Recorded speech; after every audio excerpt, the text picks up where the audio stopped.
Hello வணக்கம் நண்பா. இன்னைக்கு இந்த பதிவுல நம்ம செய்வினை சம்பந்தப்பட்ட உண்மை சம்பவ கதையை தாங்க பார்க்க போறோம். இதுக்கு முன்னாடி உள்ள வீடியோல செய்வினைனா என்ன, செய்வினை என்பது உண்மையான அதை பத்தி நான் பேசியிருப்பேன். யாரெல்லாம் பார்க்கலையோ அதை போய் பாருங்க. சோ இந்த வீடியோல பாத்தீங்கன்னா ஒரு பொண்ணோட வாழ்க்கைய எந்த அளவுக்கு இந்த செய்வினை பாதிப்பை ஏற்படுத்தியிருக்கு, அந்த பொண்ணுக்கு மட்டும் இல்லைங்க, அந்த குடும்பத்துக்கே மிகப்பெரிய பாதிப்பையும் ஏற்படுத்தியிருக்கு. அதை ஒட்டுன உண்மை சம்பவ கதையோட தான் நான் வந்திருக்கேன். யாரெல்லாம் இன்னும் என்னோட சேனலை சப்ஸ்கிரைப் பண்ணலையோ மறக்காம சப்ஸ்கிரைப் பண்ணிருங்க. பக்கத்துல இருக்கிற பெல் ஐக்கானை பிரஸ் பண்ண மறந்துடாதீங்க. அப்பதான் நான் போடுற வீடியோட அப்டேட்ஸ் உங்களுக்கு உடனே உடனே வரும். உங்களுக்கும் தட்டி பார்க்க ஈஸியா இருக்கும். சரி, நம்ம நேரத்தை கடத்தாம வீடியோக்குள்ள போலாமா?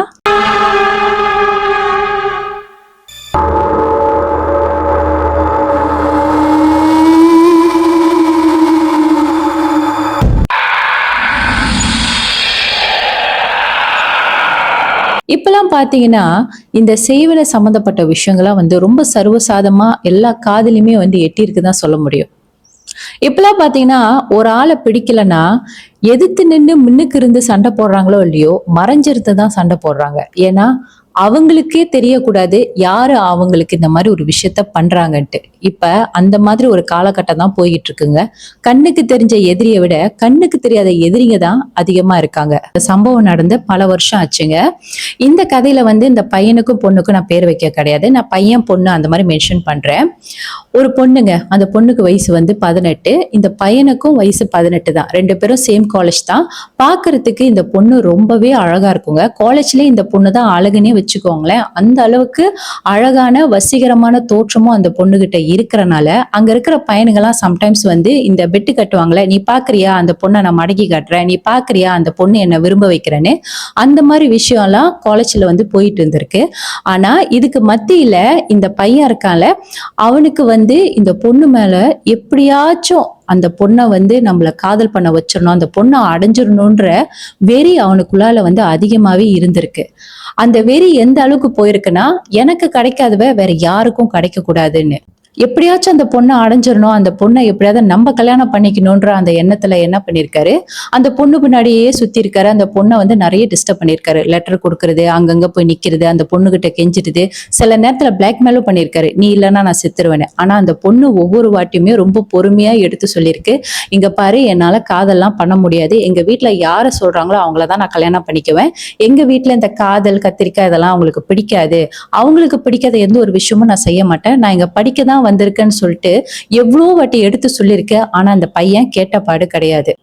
இப்படியே போய்கிட்டு இருக்கிறப்ப அவனும் சரியா படிக்காம, படிப்புல கான்சென்ட்ரேட் பண்ணாம அந்த பொண்ணு பின்னாடியே சுத்திக்கிட்டு இருந்திருக்கான். அதனாலேயே அவன் பரீட்சையில ஃபெயில் ஆயிருக்கான். இந்த புள்ள பாஸ் ஆயிருச்சு.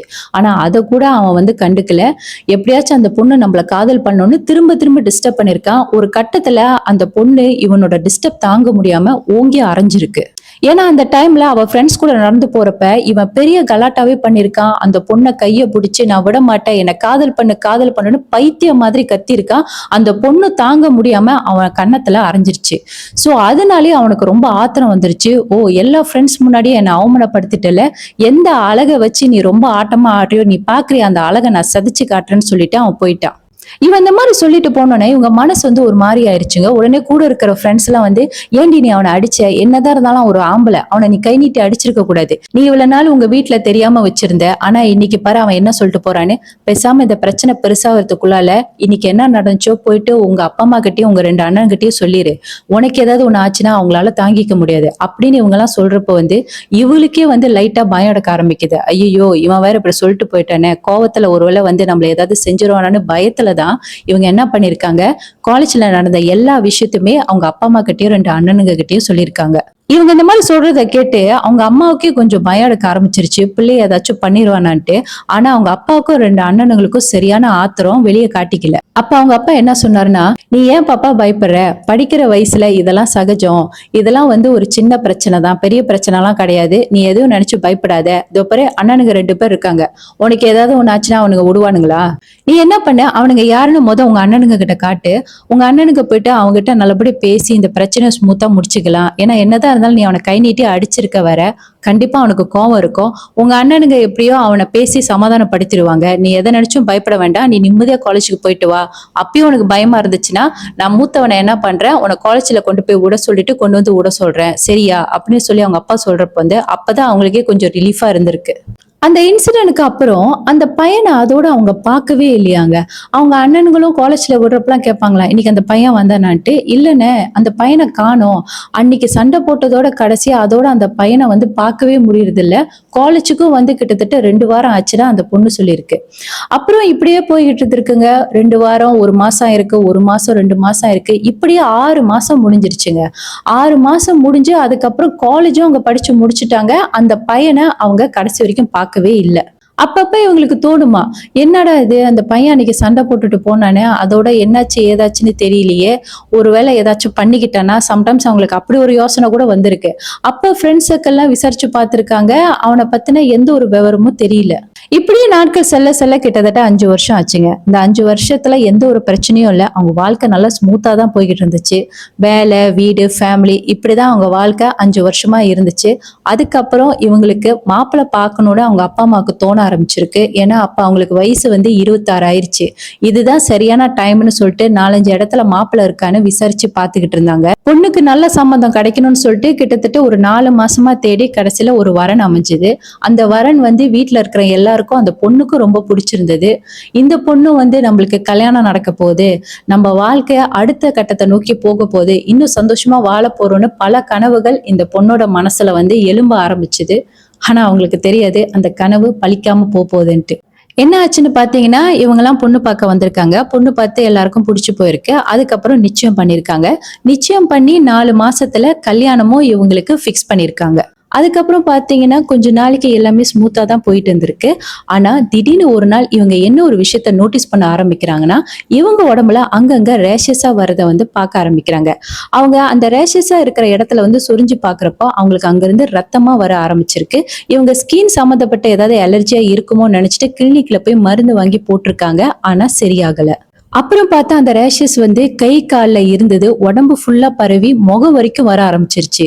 இவங்க வீட்டுல உள்ளவங்க எல்லாருமே பயந்து போயிட்டாங்க. இவங்களும் வந்து என்னடா இது இந்த மாதிரி இருக்கேன்னு சொல்லிட்டு இவங்களும் நிறைய ஹாஸ்பிட்டலுக்கு போயிட்டாங்க. நிறைய இடத்துல வந்து டெஸ்ட் எடுத்தும் பார்த்துட்டாங்க. ஆனா இவங்களுக்கு என்ன வியாதின்னு டாக்டராலேயே கண்டுபிடிக்க முடியல. அதுக்கப்புறம் பாத்தீங்கன்னா இவங்களுக்கு முடி எல்லாமே கொட்டிருச்சுங்க. முடியெல்லாம் கொட்டி மொட்டையாயிருச்சு. கண் பார்வையும் கொஞ்சம் கொஞ்சமா குறைய ஆரம்பிச்சிருச்சு. யாராச்சும் பேசினா கூட இவங்களுக்கு காதுல வந்து விழாதான். அந்த அளவுக்கு ரொம்ப மோசமான நிலைமைக்கும் போயிட்டாங்க. ஏன்னா அவங்க அப்பா அம்மா இவங்களை வந்து இந்த நிலைமையில பாக்குறப்ப அவங்களால ஏத்துக்கவே முடியல. அவங்களாலேயே அவங்க உருவத்தை வந்து கண்ணாடியில பார்க்க முடியலையாங்க. அந்த அளவுக்கு விகாரமா இருந்தாங்களாம். சம்டைம்ஸ் நர்ஸ் கூட அவங்க வாட்டுக்கு போறதுக்கு ரொம்ப பயப்படுவாங்களாம். அவங்கள பார்த்தாலே அவ்வளவு பயங்கரமான தோற்றத்துல இருந்தாங்களாம். ஒரு சமயம் அவங்களே கிவ் அப் பண்ணிட்டு என்ன சொன்னாங்கன்னா, அவங்க அப்பா அம்மா கூப்பிட்டு பேசாம என்ன ஊசி போட்டு கொன்றுங்க, என்னாலே என்னோட கோலத்தை பார்க்க முடியல, இந்த உடம்புல இருக்கிற வலி வேதனை என்னால தாங்க முடியல, தயவு செஞ்சு என்ன கொன்னுருங்கப்பான்னு சொல்லிட்டு அவங்க எத்தனையோ நாள் கதறி அளந்திருக்காங்க. யோசிச்சு பாருங்க, ஒரு பெத்த தாய் தகப்பனுக்கு தன்னோட மகளை இந்த மாதிரி ஒரு கோலத்துல பாக்குறப்ப எப்படி இருக்கும். அதுக்கப்புறம் அவங்க ஒரு 3 மாசம் இந்த சீக்ல சஃபர் பண்ணி இறந்தும் போயிட்டாங்க. இறந்ததுக்கு அப்புறம் அவங்க அண்ணனோட கனவுல அவங்க தங்கச்சி போய் சொல்லியிருக்காங்க, அவங்க இறந்ததுக்கான காரணம் சீக்குனால இல்ல, செய்வனாலதான் நான் இறந்து போயிட்டேன், இதுதான் வந்து என்னை கூட்டிட்டு போயிருச்சுன்னு கனவுல ரொம்ப கிளியராவே அவங்களுக்கு என்ன நடந்துச்சோ எல்லாமே சொல்லியிருக்காங்க. நம்ம தங்கச்சி செத்ததுக்கு காரணம் சீக்கு கிடையாது, செய்வனாலதான் நம்ம தங்கச்சி செத்து போயிருக்குன்னு. அவங்களுக்கு செய்வனை செஞ்சது வேற யாரும் இல்லைங்க, அந்த பையன்தான். இந்த கனவு அவங்க மூத்த அண்ணனுக்கு தாங்க வந்திருக்கு. சோ அவர் என்ன பண்ணிருக்காரு, அவங்க அப்பா அம்மா கிட்டயும் சொல்லல, தம்பி கிட்டயும் சொல்ல, தெரிஞ்சா அவங்க ரொம்ப கஷ்டப்படுவாங்கன்னு நினைச்சிட்டு இவர் என்ன பண்ணிருக்காரு, தனியா போயிட்டு இவர் கூட்டாளியோட ஒரு இடத்துல போய் சாமி பார்த்திருக்காரு. சாமி பார்த்த இடத்துல அவங்களுக்கு என்னென்ன விஷயம் அந்த பையன் பண்ணானோ எல்லாமே அவர் கிளியர் கட்டா சொல்லிட்டாரு.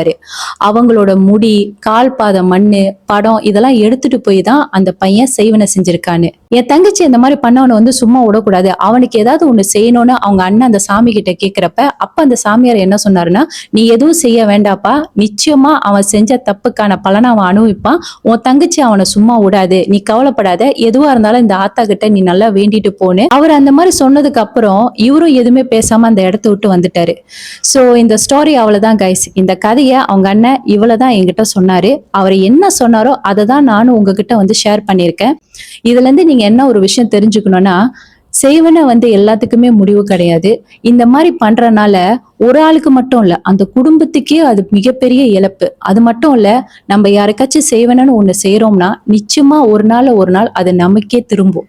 கர்மா அதோட வேலைய கட்டாயம் செய்யும். ஒரு செய்வனனால ஒரு ஆளுக்கு மட்டும் இல்லங்க, அந்த குடும்பத்துக்கே எவ்வளவு பெரிய இழப்புன்னு தெரியுமா? இது என்ன மாரி பாவத்துல போய் முடியும்னு தெரியுமா? இந்த பாவத்துக்கெல்லாம் மன்னிப்பே கிடையாதுங்க. அதனால மறந்து கூட யாருக்கும் செய்வன செய்யாதீங்க.